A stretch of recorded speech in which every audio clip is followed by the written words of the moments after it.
So without further ado, and she's all hooked up, Claire Nordlie. Great. Hi, everyone. Thank you. Can you hear me? Is the mic good? It's working? Okay, great. Perfect. So yeah, thank you, Liz. I am the Water Use Efficiency Supervisor for the City of Santa Rosa. So I'm going to be talking about water use efficiency for the city. So you probably already know this, but this is a map of the City of Santa Rosa. And all of those little blue dots are water meters. So those are accounts for the City of Santa Rosa. So you can see there's some areas where they're within the City of Santa Rosa, but they don't have a water account. So they may have a well, a private well or something like that. But all of our water accounts are metered. So we're 100% metered in the City of Santa Rosa. And that's actually state law. So every single city in the state of California has to have a water meter. We use about, as an entire city, about 5 billion gallons every year. So it's about 17,000 acre feet. And most of the water accounts that are at the City of Santa Rosa are residential. So 83% is residential accounts. So the sort of overall at the city, we maintain over 1,200 miles of pipes. So quite a lot of pipeline that's both for water and for sewer pipes. I'm sure you all are aware there's a Laguna treatment plant right near the Laguna that you all had your plant sale at. Near there. So there's the Laguna treatment plant. That's a regional treatment plant center. So that takes in wastewater, not only from the City of Santa Rosa, but also several other municipalities in the area. The city treats and reuses 17 million gallons of recycled water per day. Most of that goes up to the geysers. So if you're familiar with that area, that's the biggest steam field and clean energy generator of steam field energy in the world, actually. So it's pretty unusual that we have that right here in humble Sonoma County. And then the water department has 250 employees, including me. So we do everything from, we have our own lab. So we're measuring water quality, maintaining the 1,200 miles of pipe, dealing with sewer treatment, et cetera. So there's a lot of scientists and very smart people who are employed by the city. Annual budget's $150 million. And like I said, we provide water and sewer service to about 175,000 customers and regional wastewater treatment for over 200,000 people. Quite big operation. So where do we actually get our water from? Mainly 92%, as you can see here, is purchased from Sonoma County Water Agency. They are considered our water wholesaler. And I assume you know, or maybe if you don't know, Sonoma Water gets their water from the Russian River. They have a really unusual and unique system. So if you can ever get a chance to go on a tour, they do amazing free community tours out at their wells. Basically, they're injecting water deep underground and then pulling it back up through gravel, and it's naturally filtered during that process. So there's no fluoride added to the water. There's really nothing added to the water except for chlorine in order to keep the water quality high enough from when it's transported from Sonoma Water out into our customers. So we are eligible to receive 29,000 acre feet of water. If you remember back from my previous slide, we're only using about 17,000 acre feet. So we've got plenty of water during normal years. That's a caveat. During normal rainfall years, there's technically plenty of water available for us to use. The city also has several wells. We can use about 2,300 acre feet per year of well water. And we have a very small amount of recycled water.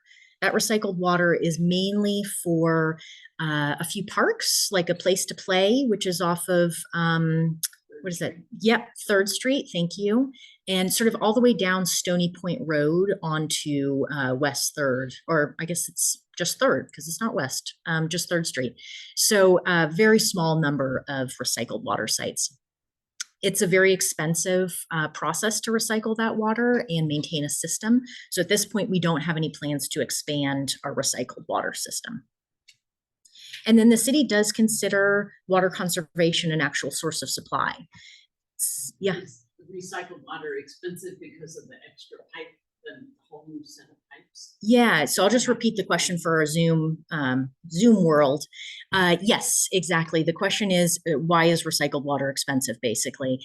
And yes, partly because we have to put an entire new set of pipes in that's concurrent to the existing pipes. So now you have double the maintenance, double the cost to install it. That's the main reason. It's also, as you can imagine, incredibly expensive to dig up the road, put the road back in, put the pipe back in, etc. So it's just not cost effective when we have more supply than we need from a reliable source already. And then the last piece about water supply, like I said, the city does consider water conservation a source of supply. And that's actually because you all, our customers who live in the city of Santa Rosa, have done such a good job at saving water. It's allowed us to not have to purchase as much water as we did even back in the 90s, which is incredible considering the population has increased significantly in the area. So the city has been investing in water use efficiency for 30 plus years, about $1 million per year in water use efficiency. So far, about 56,000 toilets have been replaced to high efficiency toilets. Over 1 million square feet of turf have been replaced with low water use plants. So there's quite a lot of progress that's already been made in Santa Rosa. Yeah, question. What percentage of the total number of toilets is that? That's a great question. The question for Zoom world is what percentage of toilets is the 56,000 compared to our total number? And the answer is I don't know exactly because we've never done a saturation study. So we don't know how many are left. But if we extrapolate out, we've got about 175,000 people in our service area, about 50,000-ish housing units. So maybe 2 toilets per house. So maybe we've reached about half of our customers with toilets. Yeah, it sort of depends. Multifamily, maybe there's only 1, maybe, maybe there's 4 at another property. Obviously, and as well, during the Tubbs fire, we lost 5% of our entire housing stock. We have an apartment complex and a lot of toilets per square. Yeah, exactly. So I think I don't have a good number for you, but I would, say maybe half. And then I would say that there's also passive savings. So toilets that we're not replacing through our rebate program or incentive program, but are being replaced over time as people remodel their bathroom and they're required to buy a high efficiency one because that's all that's available in California anymore. So there's a lot of passive savings as well that we assume. Do you have any idea how many toilets are being put in new construction? The question is how many toilets are being installed in new construction? I don't know that answer. I mean, it would be at least 1 per unit. Yeah, right. I mean, all new housing is required to have high efficiency toilets. So in California, that means a toilet that flushes 1.28 gallons per flush or less. So somebody must know. Yeah, exactly. Yeah, somebody knows. I am not that person. All right, so this just shows the incredible amount of water savings that has been achieved over time. So this is in gallons per capita per day. So you don't need to get stuck on exactly what this number shows, but just notice that it's downhill, right? This is good news. It means that people are using less water over time despite population increase. This is probably a better graph. So this is starting in 1990 and goes to last year, 2022. This is the amount of water that we're using annually. You can see that in 2020, the water use was 14% less than in 1990, despite the population increasing by over 50%. So this is remarkable. I just have to say, like, City of Santa Rosa, you all are doing a great job beyond what most water utilities are seeing in the state of California. So for whatever reason, there's an amazing little bit of magic here that's happening in Santa Rosa. People are very motivated to save water, maybe because we're directly connected to our water supply. We're not getting our water from snow melt or something like that. We're getting it right here in Sonoma County. People are very connected to water supply and overall have, as you can see, have saved quite a bit. Yes. It would be very interesting to see the cost of the water behind along that. The comment is, Yeah, that's exactly right. So the comment was it'd be interesting to see the cost of water over time in comparison with this graph. And yeah, the cost of water has increased just like everything in our world has increased because costs increase. You know, it's more expensive now to buy plastic pipe, for example. It's more expensive to hire an engineer now to spec the system that we want to install. There's more costly regulatory requirements that we have to meet. So costs are going to increase over time. So yeah, the cost has increased. So that's sort of background. Now let's get into the nitty gritty. How do we save water at our own houses? So I put together this little pyramid to show that there's sort of a trend where you can choose things that are easy and low cost to do. Once you've sort of done those, then I suggest moving up to things that are more complex or more of an investment, and then really picking up the challenging or high investment things. I get sometimes questions where people want to, install a rainwater harvesting barrel or a gray water system at their property. Great, do it. The thing is the amount of water that you're going to save is like this much.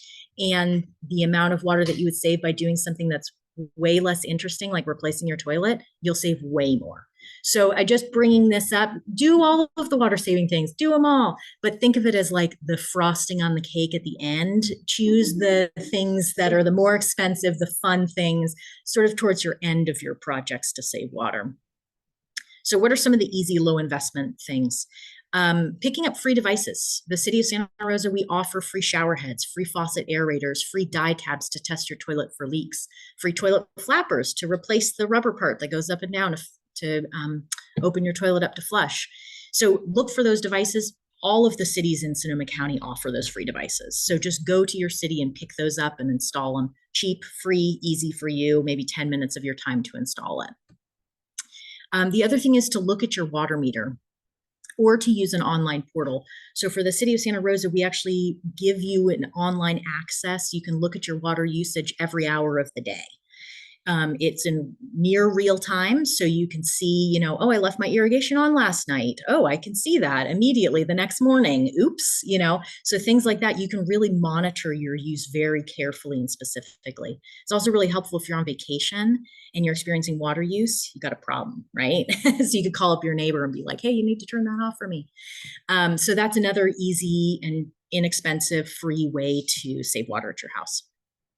Look for it and fix your leaks that may occur, or report them. If you're in a multifamily building and you're not responsible for maintaining your property or your landscaping or something like that, if you're in an HOA, tell somebody that there's a leak going on. Nobody is going to fix it unless they know about it. Testing your toilets for leaks, really uninteresting, but I swear to you, I've seen toilets that use, over 200 gallons an hour in a toilet leak. People think that they're going to hear it, and you don't always hear it. They can be really silent. So test your toilets for leaks at least quarterly. The toilet flappers wear down over time. It's a little piece of rubber, right? It's not foolproof, so it's going to wear down over time. Looking at your irrigation controller and not just setting it once in the beginning of the year and then turning it off in the fall, but really managing and maintaining your irrigation to match the plant water needs. Applying for a rebate. If you're about to replace an appliance, check and see with your water utility if they might offer a rebate. The city offers a lot of rebates, which I'll be talking about later. So you might be able to get some free money. And then reviewing your water bill. That's sort of the same principle as looking at your water meter or using the online portal. And then once you've done all that, then bump it up and maybe spend some money if you're really interested, and think about some other ways to save water. So a lawn to garden project, removing your lawn, putting in a low water use garden, gray water system, rainwater system, gadgets like there's devices, for example, that you can attach onto your water meter and get more information about second by second, literally how much water is going through your meter. So all sorts of interesting tech devices that you can get into if you're into that kind of thing. And then replacing equipment, things like your toilet, for example, your washing machine, things like that. And then moving on to the challenging / high investment things, if you want to. These things, I would say the vast majority of people don't need to get to.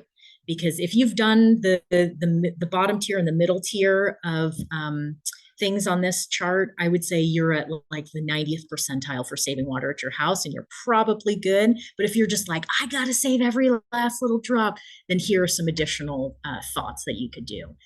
Composting toilets, there's recycling systems, sub-meters even. Sub-meters are more for commercial properties or multifamily properties, but I have seen large residential properties install sub-meters, for example, on their irrigation system, so they could really make sure that their irrigation system is dialed in.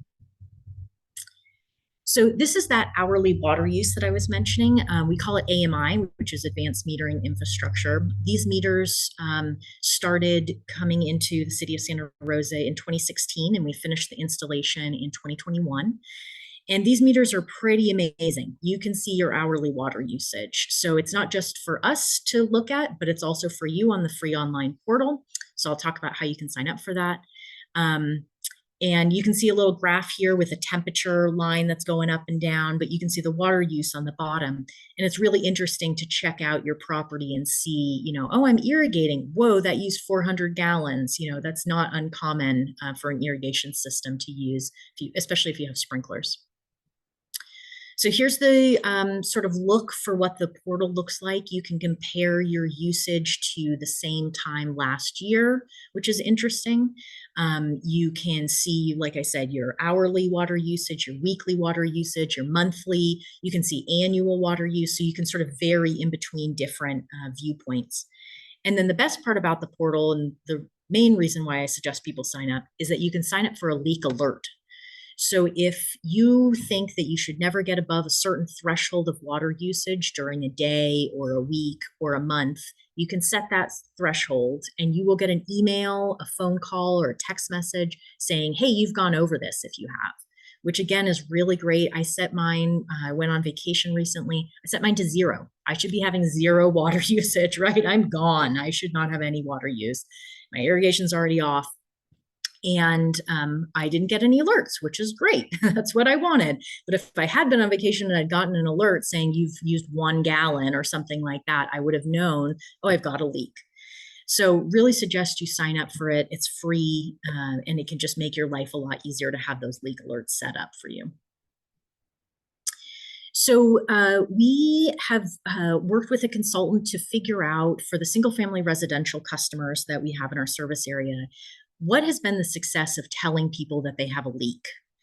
Is it saving them water? Because normally before we had this metering system, you would get your water bill, and that would be the first point you would know, oh, whoa, this is the problem. I've got a huge bill compared to what my bill is normally. So now we have this hourly system, and what happens is we set an alert internally at the City of Santa Rosa, and we contact people who are having continuous usage over a long period of time and say, hey, did you know about this? Is this normal for your property? And most times people are like, it's not normal. Thank you for alerting me. I got to run around my house and try to find this leak. So we wanted to figure out what kind of water savings are we actually seeing from people. So between January 2020 and April 2023, we found about over 2,000 leaks at people's properties. This is about 500 to 700 leaks annually. So it's only about 1% of the service area, which is really interesting. So it's not, leaks are not happening everywhere all at once, but consistently about every single year, it's about 1% of the population. So the leaks just kind of move around constantly. We're just kind of always kind of fighting them.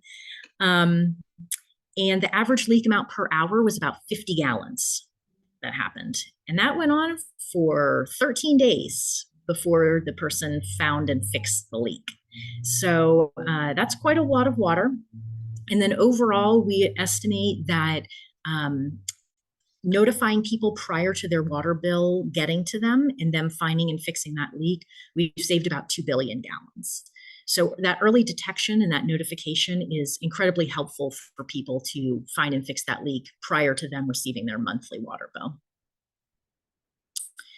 Commercial, industrial, institutional. Yeah. I have a quick question about how you find out about the leaks, like how the City of Santa Rosa finds out. Like, is that human power? Is there some computer that's watching over? Yeah, good question. The question is, how do we find out about the leaks? So yes, it's both human powered and computer powered. There's a report that we pull from our metering system, and we set a threshold. So each different customer class, like single family has a certain threshold, commercial has a certain threshold, multifamily has a certain threshold for a certain number of hours. So for a single family, for example, it's 20 gallons for an hour for at least 48 hours. And that's when we know something's wrong, basically, or we think that was a threshold that we sort of set based on an educated guess. Like, okay, maybe somebody left the hose on, but they would see it after 1 day. So we're not going to notify them right away, but 48 hours, there's something wrong. So we've set that threshold. We get a report anytime anyone is over that threshold, and then we contact people. So we send a phone call, or we have a phone call, or we send them a letter indicating there's something going wrong at your property. So it's a combination of the machine telling us that there's a problem and then us actually contacting people.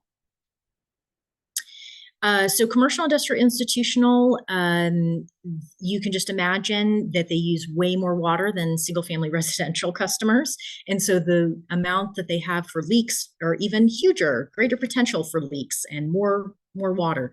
So you can see here on this, you all can't see as well. I guess you can kind of see. Okay. The chart on the right-hand side for you, basically there were a lot of zeros and smaller numbers. And then you can see exactly when the toilet started leaking on 10/6/2020 at 11 a.m. And toilets are like that. It's kind of incredible. You wouldn't suspect that a toilet leak is like that, but this is an example where it was a vacant unit in a strip mall. So nobody went in there. They never heard it. It was running 24 hours a day, 7 days a week. It was over 200 gallons an hour. It lasted for 77 days because they couldn't find it. They kept going to all of the occupied units and saying, no, it's not here. It's not here. And we finally said, are you going to every single place, every single one? They're like, oh, I guess there's a vacant unit. Go there. That's the place you should look. So over 500,000 gallons wasted at this property. And it's, it's less bad on them because this happens all the time, but more to emphasize how important toilets are, which I hate talking about toilets all the time, but they're important. People save water by looking at your toilet. So what are some of the rebates that we have? So the City of Santa Rosa offers a toilet replacement rebate. Right now, we're also offering free toilets. So we will actually purchase you a toilet and install it for free. So that's really popular. We've got a wait list going right now, and the toilets are going to be installed this time next year, basically, a little September 2024. But sign up now if you're interested, because they're going like hotcakes. We also have a clothes washer rebate. And then, like I said, we hand out the free Water Smart devices. We also have a lot of outdoor rebates. So there's an irrigation efficiency upgrade. So for single family residential customers, it's $300. So that would be included, like if you wanted to replace your sprinkler system with a drip irrigation system, or you were going to replace micro spray with point source irrigation or something like that. So any kind of irrigation upgrade that will save you water could be paid for with that. So you just submit your receipts and we reimburse. There's also our Cash for Grass rebate program. So that's $1 per square foot of lawn removed and replaced with low water use plants. Rainwater harvesting, we just increased that rebate. I think it was Monday. Is that right? I guess it was end of last week. Okay, so it's hot off the presses. As of end of last week, we increased the rainwater harvesting rebate. It's now $1 per gallon of water stored.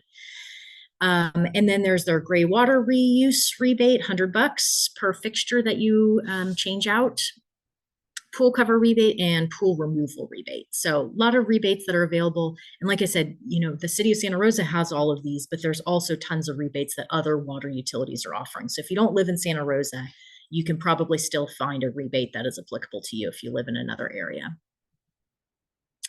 So just a little bit more details. Our Cash for Grass rebate, like I said, it's removing lawn and putting in a low water use garden. The residential rebate is up to 1,000 square feet. So we pay a maximum of $1,000. And for commercial, it's $10,000. And that's every year for every meter. So it's quite a lot of money. We've had many people participate in the program year after year as they slowly sort of chip away at removing lawn on some of those like large commercial properties, like over off of like Bicentennial. There was huge strips of grass, and just every year they're taking out 10,000 square feet. We're paying them $10,000. So you can chip away at it over time as well. And we give people 240 days to complete the project. And that's because we really want people to be planting in the fall so that they're not using additional irrigation to start their plants. And we do require a pre-inspection. Yes, question. Usually the plants are available in the spring because that's when you sell them in the east. Have you worked with people to make them available in the fall so they're available at the optimal time for planting? Yeah, the question is, plants are usually available in the spring. How do you make sure that your program guidelines are allowing those spring and fall incentives? So yeah, I mean, we have worked with some nurseries to make sure that there's plant availability. We haven't run into the issue. We haven't had anyone say, I can't do it in this amount of time. We also offer extensions. So if there's somebody who's like, I would love to do this, but I don't have the time, or the specific plant that I want isn't available right now, we'll offer an extension to the 240 days for another 240 days. So if you can't get it done in a year and a half, you know, might not be the project for you, I guess I would say. Irrigation efficiency rebate. So like I was mentioning, upgrading an irrigation system with more efficient equipment. The rebate only covers material and not labor costs. And a pre-inspection is always required. Like I said, the residential rebate is $300 per life of the account, and commercial is $1,000. The City of Santa Rosa is also part of the Sonoma Marin Saving Water Partnership. And that is 13 water agencies throughout Sonoma and Marin who have come together to provide regional water use efficiency programs. The Sonoma Water, our water wholesaler, runs all of these programs. So I wanted to just highlight some of the more widely utilized ones, but also just to note, you all mentioned the eco-friendly garden tour. That's great. That happens every year. They also have an online form for people to report water waste. So if you notice a sprinkler that's broken somewhere or some kind of issue anywhere throughout Sonoma County, you can put it onto this form online and it gets routed to the correct person at whichever city it is. There's also landscape design templates, so that can be really helpful. Garden maintenance guide that's actually pretty thick and is based on season, so you can look and see, what am I supposed to be doing this season? There's also plant labels. So we've worked with Friedman's, for example. I think there's something like 20 different nurseries throughout Sonoma and Marin counties who have this plant label. So it's indicating plants that are low water use plants. There's also do-it-yourself toolkits that are available for checkout at any one of the libraries in Sonoma County. They have water use efficiency supplies and devices in them for free that you can check out. And irrigation scheduling. So we actually have recommendations for every week, depending on the weather, about how you should set your irrigation controller. So sorry you can't really see the title on here, but it says Water Smart Plant Picker. This is a online search database for low water use plants. You can filter, as you can see here on the left-hand side, by plant type. So if you want a tree, a shrub, a perennial, you know, all sorts of plant types, you can select vine, that kind of thing. If you want to attract wildlife and what kind of wildlife you want to attract, it's water need. I think they only have low and very low.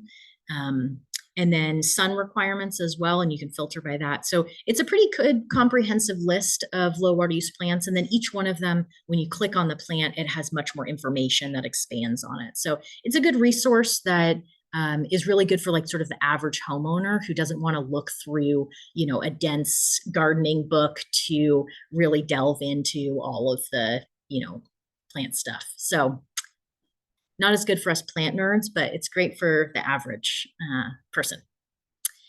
There's also the Garden Sense program. So this is hosted by the Sonoma County Master Gardeners. They will actually come to your property for free and provide you a suggested site sketch and plant recommendations. So it's specific for people who are moving lawn and putting in a low water use garden. If you're like, I want purple flowers and I want, you know, shade on this side and privacy from my neighbor on this side, they'll just provide you a really easy, simple sketch of sort of like, oh, these are the kind of plants that I recommend, and I, you know, plant them here and at this time, and this is the watering need, and that kind of thing. So it's a great service, and it's completely free. So it's a really helpful thing. So you can call them or you can go to their website to schedule a consultation for them to come out.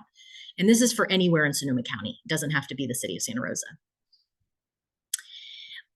They also run as a regional program the Qualified Water Efficient Landscaper Training. So this is free or low cost training that's available for landscape professionals, or you don't even have to be a landscape professional. You could be someone like me or you all who are interested in water efficiency. It's a 24-hour long certification program over several weeks. And you would learn about the topics that are listed here, where water comes from in Sonoma County, soil and soil types, landscape water need, a lot on irrigation and troubleshooting, scheduling, sustainable landscape practices. So it's a really great source if you're interested in delving into more water efficiency that's landscape focused. Also on the website, there's a great resource. You can actually look up the people that have gone through this landscaper training. So if you're looking for a contractor to actually do work at your property, you can look up the list. And this is actually a nationwide training. It started right here in Sonoma County, and now nationally there are people that have taken this certification. So you can find landscapers sort of all over the nation if you have properties elsewhere. So quiz time. The biggest use of water at a house is, do you think it's A, toilet, B, shower head, C, landscape, or D, kitchen? Kitchen, okay. Anyone else have guesses? Landscape, okay. Anyone else? Toilet? I think it's the toilet. So much I've been hounding the toilet. You're like, it's toilet. It is C, landscape. So usually we think of, you know, indoor water use. The toilet is the highest indoor water using fixture inside a house. That's for sure. But then after that, on a whole house scale, landscape is the number one. I've seen people who use, you know, 300 or 400 gallons every day for irrigation, whereas indoor, you're probably going to use 30 gallons per person. So huge difference in landscaping, which is why it's so important to water to match the season. I see a lot of people that turn on their irrigation controller in, you know, spring, summer-ish, and then leave it on at 100% until October, and then they turn it off. And it drives me crazy because there's seasonal variation, right? July is our peak water using month, but that means that every month leading up to July is a little bit less than that. And that means every month after July is a little bit less than that. So making sure that we're tuning our irrigation controllers at least monthly to account for variation in weather patterns and plant water needs. Even if it's hot and dry, our plants don't need the water that they need in July. We think they do. I know it's like human nature, like, oh, it's a little hot today, maybe I should water. They don't need it, right? The plants are adapted to this climate. They're good. Let them do their thing that they know how to do for the last couple million years. So these are the basic irrigation strategies that we recommend. First of all, applying the right amount of water at the right time. So again, matching that irrigation curve with the season and with the plant water need. Reducing runoff and deepening this water penetration into the soil. So this is making sure that your sprinkler heads aren't pointed out towards the driveway and actually going onto your property. It's maybe doing cycles. So we see sometimes people, if they want to say irrigate for 15 minutes, what about doing 2 or 3 5-minute segments an hour apart, so that your water can actually saturate into the ground, get to the roots, allow a little oxygen in, and then water again if you feel that you need that extra 15 minutes. So just cycling off, on and off your irrigation. Irrigate based on weather conditions and plant type. Understanding your soil conditions. I've got a little picture on the next slide that I think is interesting to talk about that point. Using the repeat start times, like I was just saying, don't water all at once. Your grass doesn't need it. And oftentimes it'll get below the root zone. So you're really not making any effective progress by watering that much. Grass roots are, 4 to 6 inches deep. So if you're watering, yes, I mean Kentucky bluegrass. I mean the lawn that we see everywhere here. Yeah, non-native, high water use grass. The grass roots are like, so just stick a screwdriver down there after you irrigate. If you're getting it soggy all the way down to the hilt, you're watering too deeply. The roots aren't even there. They're past, they're above where you've watered to. So you've just wasted the water that could have been applied beneficially. And then monitoring and maintaining your irrigation system. Turn it on once in a while and actually look at it running. You wouldn't believe the number of times that we've gone on site and people are like, oh, my system seems to be working. I don't know why I have a high water bill. When does the irrigation system go on? Oh, at 4 a.m. Are you up at 4 a.m.? No. Okay, let's turn it on. And then we notice a huge geyser or, a broken pipe. And they're suddenly like, oh yeah. So just a couple times a year, turn it on when you're awake and alert and just look at it. You'll find so many things. So here's what I was talking about with soil type and affecting water infiltration. So you can see here, this is just general, but knowing your soil type really affects the way in which you water, the frequency that you water, the amount of time that you water. Clay loam is going to be spreading and not going as deep. So it's basically holding on to that water. It's got a higher water holding capacity. Where sandy loam or anything that's on the sandier side is kind of just going straight through. So if you don't know what soil type you have and you're irrigating, say 15 minutes, for the clay loam, that might be great. For sandy soil, that might be way too much and you need to break it up into smaller segments. So getting to know your soil type is one of the best ways in which you can save water if you tailor your irrigation to your soil type. And actually figuring out your soil type, really easy. Basically, you're just going to put some soil into a mason jar. Yeah, that's another way. Yeah. The one way that she was just indicating is like, just have a handful of it and squeeze it. If it holds its shape after you release it, you can tell that it's more on the clay side because it's more, it's holding together better, whereas sandy will just crumble when you release it. But there's also the mason jar test. So you're basically just putting soil in a mason jar with water and soap and you're shaking it and then it breaks out into sort of stratus, different amounts of the type of soil. So you can Google it, but it's really interesting and it's a really easy way to figure out your soil type at your property. When people are constructing houses. Yeah. They just throw dirt on, they level it out. I've got more kinds of different soils in my front yard. Yeah. I go the total limit from adobe to sandy loam. Yep. And it's all gemisch. Yeah. Yep. That is a problem. The other problem with new building is that the heavy machinery has compacted it. So then you've got the extra problem of trying to get those roots to break it up and branch out, and then obviously you want to add compost and mulch to help the soil composition. Have you done any work with things like carex as alternatives to grass? Question is, have we done anything with carex as an incentive? Yeah. And I had some I planted who I used to live south of Sebastopol. They stayed green all year and I didn't, no water at all. Yeah. So we tend to stay away from low water use grasses that look like traditional high water use grasses. And that's because people don't know how to irrigate them. And while you might, the next homeowner comes in and thinks, this is Kentucky bluegrass. I water 15 minutes every day, overhead sprinklers. And we're like, no. So we don't usually recommend those kinds of grasses. If people want that kind of lawn meadow look, there's other things like Diamondia or I don't know, more spreading ground covers that are clearly not grass because we want people to remember how to irrigate them and not with overhead sprinklers. if you can think of a way that we can tell people not to do it, but I can't. The terms you don't have to irrigate at all. Yeah, but people do. They try and they overwater it and then they kill it. Yeah.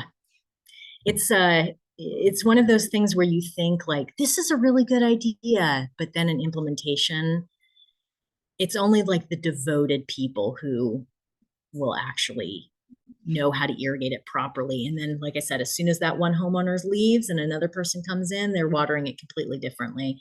Or the irrigation specialist or pro doesn't know what the landscaping material is. And so they overwater it or they cut it down, you know, and then it dies. And so it's really difficult. We've not had success with encouraging people to put in low water use grasses that look like Kentucky What's bluegrass. the average turnover in houses around 6-7 years?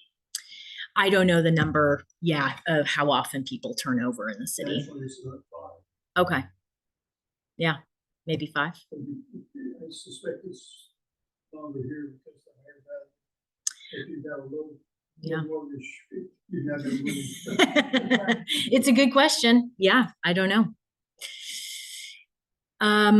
Okay, let's see. So garden tools. These are other just tools that are available to you all on the Santa Rosa webpage. You can see srcity.org/watersmartyard. We provide watering recommendations, both on a weekly basis and on a monthly basis. You can print out the monthly schedules, and just hang it up next to your irrigation controller if you want. We also have videos on how to set up your irrigation controller, how to manage it, because sometimes it's confusing. There's a lot of buttons on that thing, and it can be a challenge. So we've got videos about how to use your irrigation controller. You can also request a home visit. So my team, we've got 8 people. We go out to homes and businesses anywhere in the city of Santa Rosa for free, and we'll provide you recommendations about how to save water both indoors and outdoors. We bring with us our free devices, shower heads, faucet aerators, etc. We'll test your toilets for leaks. We'll provide you recommendations about your irrigation controller. We'll do a system run through of it, look at your system and say, hey, you've got a broken thing here or an issue here. So please take advantage of us. We're here to help anyone in the city of Santa Rosa. We also have lists of landscape professionals. So if you're looking for a contractor to do work at your property, we've got plenty of lists for landscape professionals on our website. Also landscape design templates. So if you're looking to change up your landscape, there are templates on the website, including the bloom garden ones that you all manage. They're lovely and we recommend them to people frequently. Also low water use plant lists. So we have like a climate ready trees list, for example. So those are trees that are going to survive and thrive in Sonoma County over the next 50 to 100 years as our climate changes. Also like low water use vegetables. We've got a list of vegetables on our website, etc. So many plant lists. And then also fire-wise gardening tips and recommendations. So our fire department has been very proactive in making sure that customers are selecting the right kind of mulch and plant placement, et cetera, et cetera. So there's a lot of fire-wise gardening information on our website as well. All right, so you get some nice pictures. I didn't leave you with a picture of a toilet on here. Yeah, you're welcome for that. So happy to answer any other questions if any came up towards the end. Yes, Liz. I have no idea where my water meter is. I know where the gas meter is, but how would I? That's a great question. Yeah, where's my water meter is the question for people on Zoom. Yep, it's on the front of your house on the sidewalk. And you can usually... No, right on the sidewalk. On the sidewalk. Right. Yep. Like kind of hold, a big hole in your sun. Yep. Put the meter in, slam on concrete. Yeah. So it's hidden totally so that you don't, it's not like. There's a little bump now with the new kind of water. So the water meter, let me just summarize for Zoom. The water meter is in the sidewalk, in a box. The lid actually says water meter. You can't miss it once you look down. Yeah. Yeah, it says it. The thing that I recommend instead of looking at your water meter is going to the portal. because then it's going to be real time right there. You don't have to worry about lifting up the meter. There's a wire that's attached from the meter lid to the meter. So be very careful. Don't pull that wire out, right? It's a very expensive fix for us to come out there and make sure that it's reattached, because that's the antenna that's sending out the signal, the radio signal, for us to look at the hourly water usage and for you to see it on the portal. So if you detach that, the meter is basically broken. So be very careful. I don't necessarily recommend that people go out there and yank their lid open, because they can disconnect that. So instead, the safer bet is to look at it online, and it's available to you. Yeah. Any other questions? Yes, Lynette. I didn't have a question, but I have Yeah. a statement. Great. Not the City of Santa Rosa, but using the web. My husband really likes the gadgets and things like that. He went ahead and got us, it's a Moen brand, but it is absolutely just like a smart meter where it detects any leaks. It tells you I'm irrigating, and it actually has an automatic shut off too. So these gadgets that are out there, I have no idea that my husband. Yeah. People love those things. It's like the whole smart home, people have got like their washing machine on their phone and they can turn it on. And I'm like, I don't know, but great. If you're into it, there's a lot of tech out there. You can turn your irrigation controller on with your phone. It's amazing. A lot of resources. Not giving away free blue barrels. We're not. No. Question was, are we giving away free rain barrels? We're not, but we've got $1 per gallon stored. So it's pretty much paying for the actual material at $1 per gallon stored, not the labor. But when we costed it out compared to the actual material cost, we are paying for about 95% of it. So almost free. Yes. I'm curious about the situation that I'm aware of in Contra Costa County when people do a new landscape or renovating landscape. They must have a permit and they go through all sorts of inspections, almost like building a house. Yep. Their plants are judged, so there's real control over these landscapes becoming. It's not that they can't have any lawn. It's not the point, but however they do it, they do that. And I went to a home where the entire landscape had been done. It was absolutely beautiful. What surprises me is I live in McDonald here in Santa Rosa. We have an individual who moved in and wanted his house to look at like it looked in the 1800s. He put in tons of water, all mango trees, many heavy water using things. He runs the water every single day. I can't imagine how much he's using. There's no control over that in the Contra Costa, in Sonoma County. You get to do anything. I mean, many people are taking their lawns down. Yeah. But this was, I felt, quite excessive. And that's the way it is. Is that correct? No, yeah, it's a good question. That is not the way it should be. So we are required, just like every water utility in the entire state of California, it's a state law. The one that you were mentioning in Contra Costa, it's a state law that plans are reviewed. So if you have a landscape that you're renovating or installing new over 5,000 square feet, you're required to comply with the model water efficient landscape ordinance, or a stricter version that you can adopt locally. So if that person applied for a permit, they would be required to submit their landscaping plans. They have to meet a landscape budget. That's pretty stringent. You can put in lawn, but it's tight and it has to be managed very carefully. The problems with that law are that the landscape plans are approved. They're not approved in the ground. So they could submit plans that say, I'm doing all of these amazing things, and then not install it. So that's one problem with the law. And there's just simply no staff time to go out and review all of these landscapes that are coming. There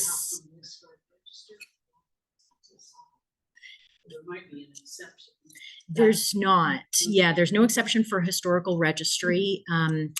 That's not true completely. There are some small exceptions, but it's not. Requires you to maintain the look. Yeah, it's very narrowly written, and landscaping is depending on your jurisdiction, not included, at least in Santa Rosa.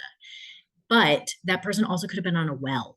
I wonder, because there are some McDonald properties that people notify us about, like, oh, there's runoff or, something like that. They're in violation of the water waste ordinance and they're on a well and there's nothing we can do. And that could be, I was wondering if the water bill would indicate something's going on, but that's very Could be, possible. yeah. And yesterday morning, I took a walk and there was a home on smaller home. They were putting in a total grass in the front, which is quite the difference. Normally it's coming out.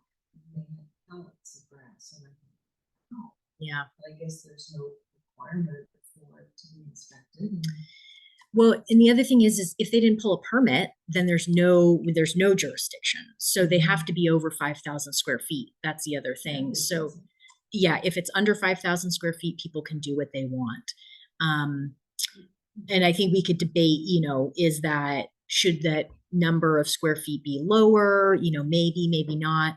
I can say, and this maybe not, I don't know if this will be consolation or not, but as you can see, overall, Santa Rosans have saved an incredible amount of water. So the individual properties aren't making too much of a difference at this point. And that's one of the reasons I was interested in the question, because I thought perhaps Sonoma deals with it differently than Contra Costa, because Sonoma is not in a position of pushing against what's available to them. I don't know. I don't know the situation down there. I just know what I saw, and I know what I've seen here. I built a new house, and I had to submit a plan. Nobody ever inspected the plan, Right? But I had to define water. I don't even have a water system on my house. Everything is doing just fine, and I know it. Nice. Yeah, it's a good, if you drive through Coffee Park, obviously all of the properties that were burned, rebuilt, and all of those had to submit landscape plans.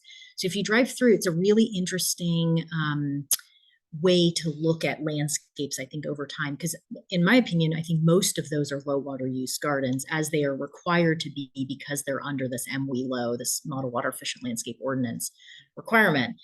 However, you see some people with grass. So they clearly submitted their plans and then was like, we're going to do whatever we want. Or maybe after they put in the low water use garden, a few years went by or months or whatever, and they're like, oh, we want some grass. Well, if it's under 5,000 square feet, they can do what they want. So I do think that the ordinance restricts a lot of people from going through and adding grass. But is it perfect? No. So interesting slide to compare the Coffee neighborhood water use in 2016 and 2023. yeah, we haven't done that. The question on Zoom is, have we looked at a comparison in the Coffee Park neighborhood from 2016 to now? And we haven't. It's an interesting question. Yeah, there's so many studies and so little time, but it's a really interesting question. Yeah, what's the water use comparison? Place like Fountain Grove kind of paid no attention. They did what they want, but the Coffee Park much more responsible than landscaping. Yeah, well, and the houses in Coffee Park are so much more cookie cutter, whereas the properties in Fountain Grove are so diverse. They're custom building. So, what's going on at Fountain Grove is completely different than Coffee Park, because each of those property owners is really having to figure out exactly what they want to do at a whole new property that's rocky and bumpy, and it's a whole other story up in Fountain Grove. Have Yeah. you considered private educational linkage or public educational linkage, where you have maybe a landscaping program, send students to do the kinds of surveys you'd like to have as projects, as a training exercise for the students in real life? You mean for the compliance with that MWLO ordinance? Just to do studies and find out, like the Oh, like research in general. Yeah, research. Yeah, we work with the JC quite a bit, actually. They have a really good horticultural program. They also run the Qualified Water Efficient Landscaper training certification that I was mentioning. You can get Quell certified through the JC. So we work pretty It would be a closely with good them. thing for an educational program, because they can Mhm. probably get grant money to do the studies. Hmm. And if you do it on a long-term basis, then you don't have to worry about budgets going up and down. Yeah, yeah, You might have to worry about retirement now again, but you get stability into it, and you get long-range basis hmm that could be very useful to both you and to them. yeah, yeah. We have worked with the And universities, it would give Sonoma you the State. manpower that you need, is much better price than what you would have to pay for. Yeah, yeah, exactly. I know we're always trying to find those ways in which we can partner with other people, like the Master Gardeners, for example, with that Garden Sense program. They're amazing. I mean, and they're all volunteers. So we do pay, a small portion of like the administrative costs for that program, but it's so little. And compared to if we had to hire staff to actually manage and run that, we simply don't have the staff capacity Right. to do it. So So you need a coordinator, maybe within several departments. Who yeah, do that sort of thing, which save a lot of money. yeah, yeah. Contractors who do the work with PO, Oh yeah, they're complaining to supervisor, but they couldn't do all the work that would be done. It's just not competitive. yeah. But the other thing is, so you get these things where you train people that can be useful in the industry Mhm. as well, Mhm. with practical experience. Yeah. But worldwide, there's a German university that's been doing studies since the 1950s. Hmm. And insects have crashed about He's an entomologist. 70% worldwide. Insects are important for pollinating, but also the birds that feed on seeds Mhm. feed their young insects. Mhm. And rarely do they actually cause enough damage you can see what's going on. Mhm. They're just there. Mhm. The plants from Asia and Europe won't supply those insects. Mm. And what I noticed, I've collected insects in Montana, in Arizona, New York, Michigan, Kentucky. The place I live in now, Oakmont, is one of the most efficient places I've ever been for insects. Hmm. And the reason is the plantings were done by nurserymen who used plants from Asia and Europe, Mm. even if they were water, they're not suitable for insects. Mhm. And so the insect population, the butterfly population, the bird population is very low in comparison with natural areas and anywhere else I've been, including desert areas. Hmm. This is a desert, like you think of a desert, not like when it rains and everything blooms. Mhm. But so with that in mind, and Doug Calamity, who's head of Department of Entomology at the University of Delaware, is pointing out that native areas are so chopped up and so maintained that he's looking at urban and suburban areas Mhm. for providing populations of wild insects and birds. Mhm. And the butterfly people who are interested in monarchs are doing the same sort of thing Mhm. because the farmlands are gone because of herbicides and other things. Mhm. So as a conservation measure, I think you could get a lot more for your buck if you emphasize the use of native plants. Mhm. And they'll be more water efficient, more disease resistant, Mhm. more adaptable to climate changes. I had some grasses, the roots go down 18 feet. Mhm. Doesn't matter whether you water them or not on top. So it's not this low root business. Mhm. The native plants are adapted to it Mhm. and they fit well, much better than things from Europe or from Mediterranean area or Asian plants. Mhm. But I think you could improve the effectiveness, not only of the program, Mhm. but also make it into a wildlife preservation program in addition. Yeah, yeah, it's good feedback. Thank you. Sorry, it's not much of a question. No, it's good feedback. Yeah, I appreciate that. Could you, what was the DIY toolkit? Yeah, it's a toolkit that you can borrow from any Sonoma County library, and it has water efficient devices in it, like shower heads. It also has like goof plugs to plug up, if you punch a hole into your irrigation drip tubing by mistake, or you want to move a plant or something like that, you can plug up that hole. It also has energy efficiency information in there. It has free light bulbs. It has like insulation that you would put around an outlet or around a window. So you can check it out from the library and use all of that material for free and then return it empty, and then they'll restock it and lend it out to somebody else. So it's a great program. And dye tablets for your toilet. Yeah, and dye tablets for your toilets. Yeah, to test them for leaks. Yeah, there's a lot of stuff in those toolkits. Great, yes. Just, I think that you stated that the fall program is through the JC. But I was curious on any other programs or things available. Are they available?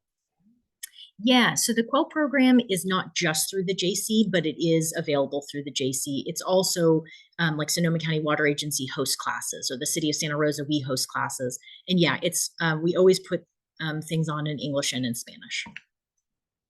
Good question. All right, thanks for letting me come.